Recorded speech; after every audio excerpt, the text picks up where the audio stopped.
This is MountMarvellous. These are the rambly babblings of a middle-aged man. Because this is Bunzy'S vlog! Hurrah!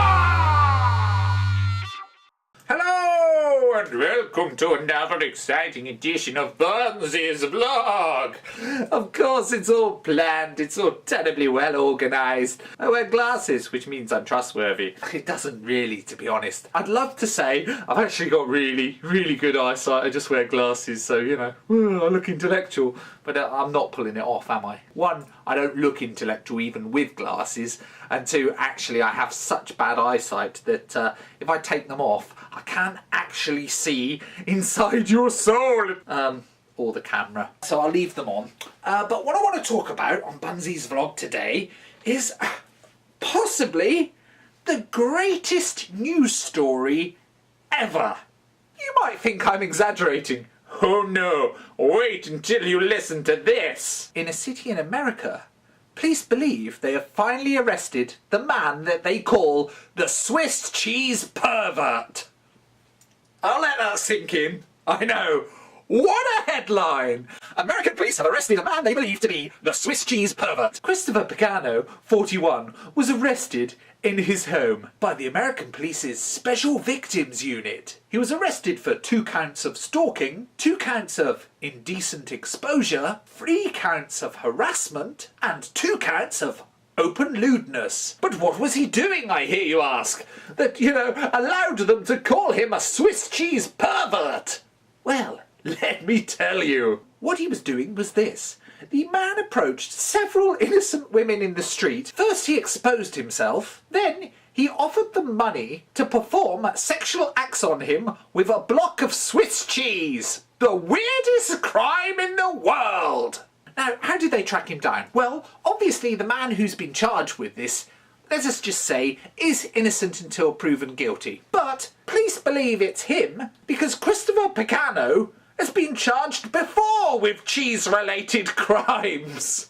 I know! How many cheese-related criminals are there out there? They must be stopped! He previously pleaded guilty in 2009 after being caught propositioning a woman to do sexual acts with, guess what? Yes, another block of cheese! Swiss cheese, Twinkie, woman, weird. And what's even weirder, right, is the neighbour. His neighbour, Ray Dean, told NBC News that he's obviously a weirdo because he regularly walks around outside in just his underwear. Yes, that is quite weird, isn't it? But not as weird as if someone's doing stuff with Swiss cheese. How did they not catch the man quicker? What's even weirder is a landlord in the local restaurant known as the Grey Lodge Pub has actually come up with a new sandwich in order to honour the Swiss cheese pervert. Oh yes, he has. And guess what? It's got Swiss cheese in it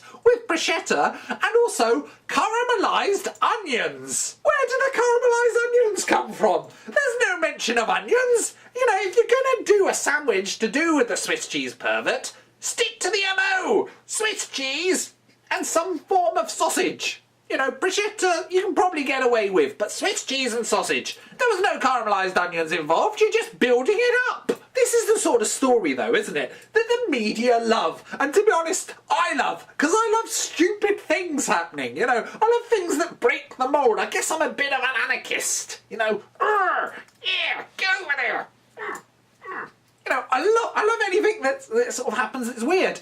Last year, there was a riot outside our front door. Sadly, we were away that weekend, so I couldn't film it. I tell you, if I could have filmed it, I would have spent the whole night sat in my lounge, looking down with my camera, filming people throwing bricks at me. I love anything that's odd. Not as much as the media, though, because they love a pun, don't they? And this is the sort of story that I would call puntastic, pandemonium, punalicious. I've even got puns for the puns. These are some of the puns that they've come up with. Today the accused had to say cheese as his mugshot was taken. Before he was caught, the local newspaper said, "Any way you slice it, this cheese pervert's getting caught." I've got some of my own, so I'm gonna read them to you. Let me know what you think, see if they're any good. So, when the pervert was out and about, I bet he could really feel the breeze. Yeah, it's a type of cheese. Yeah, right. Stick with it. They get worse. Damn cold! Yes, I know. Damn cold! Yeah, I know. It's brilliant, isn't it? That's my favourite, to be honest. And if you're unlucky enough to see him behind, sadly you'll see his cheddar gorge. I know, it's a famous place in Somerset. It's brilliant, isn't it? I know, it's brilliant. Police say his baby bells were on show. I know, baby bells, a bit like testicles. Apparently, he was hung. Apparently, he was hung. No, I can't say it. It's too good, really. Apparently, he was hung like a mascarpone. Yeah, like horse, mascarpone. Yeah, I know. Brilliant. Doppler Hammerstoffel. That's not even a pun. It was just a fun-sounding cheese that I wanted to see if I could say on camera. Doppler Hammerstoffel. Which, you know, I probably said wrong, but I wanted to say it. He was flashing his stinking bishop, which had a blue Vinny. And please believe, Emmental. He's mental. Or Emmental. Yeah, it doesn't really work, does it? Anyway, eventually he was caught, and for him, it was hard cheese. I know, that was, you know, again, rubbish. Rubbish, really. I apologise for the cheese puns. One little thing I'll leave you with, though. This did actually happen in the city of Philadelphia. I kid you not! At the end of the day, though, I suppose this story does have a kind of serious side. And so the local police of Enfield have asked me to make a little public information notice to any other cheese perverts that may be around in the world, especially in London. You expect it in America, but not in London. Just remember, cheese perverts are citizens of Britain, and the police force are very lactose intolerant. So if you ain't gonna follow the rules, you is gooder go to prison. I know, rubbish puns, but I'll try harder next time. Bye.